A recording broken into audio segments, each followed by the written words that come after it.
අදත් වෙනද වගේම සාදරයෙන් පිළිගන්නවා මගේ YouTube channel එකට.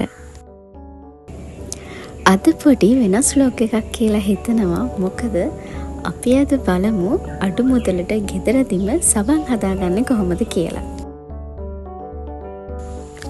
අපිට මේකට ඕන වෙනවා සාමාන්‍ය ප්‍රමාණයේ භාජනයක්, වතුර මිලිලීටර් 100ක්, ඒ වගේම අපිට අත්‍යවශ්‍යම දෙයක් තමයි caustic soda. Caustic soda gram 50ක්, ඒත් එක්කම පොල් තෙල් මිලිලීටර් 200ක්.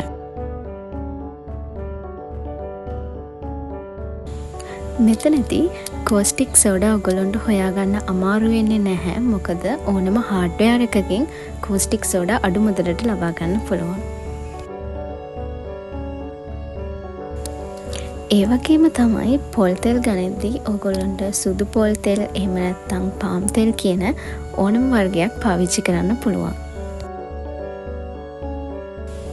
මම අද මෙතනදී කහ පාවිච්චි කරනවා ස්වභාවික වර්ණකයක් විදිහට. අපි දැන් බලමු කොහොමද සබන් මිශ්‍රණය හදාගන්න කියලා. මුලින්ම අපි ගත්තු බේසමට කෝස්ටික් සෝඩා ග්‍රෑම් 50ක් එකතු කරලා ඊට පස්සේ අපි ගත්තු වතුර මිලිලීටර් 100 එකතු කරලා හොඳින් කලවම් කරන්න. මෙහෙම කලවම් කරනකොට මේ භාජනය ටිකක් රත් වෙනවා. ඒක හින්දා මද රස්නෙට ඔරොත්තු දෙන ප්ලාස්ටික් භාජනයක් ගන්න.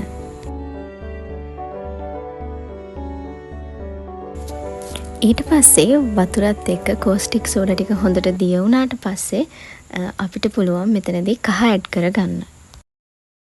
වතුරත් එක්ක හොඳට කහ ටිකක් මික්ස් කරගන්න. ඊට පස්සේ අපි ගත්තු පොල් තෙල් මිලිලීටර් 200 එකවර ඔක්කොම දාන්නේ නැතුව ටිකෙන් ටික දාලා හොඳට මික්ස් කරගන්න.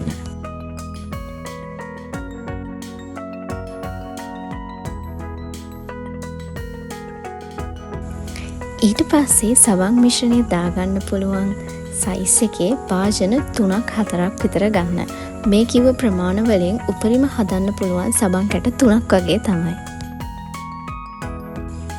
ඊට පස්සේ මේ භාජන වලට මේ විදිහට හිමීට මිශ්‍රණය වක් කරලා පැය 3-4ක් වගේ කාමර උෂ්ණත්වයේ මේක හයි වෙන්න දෙන්න.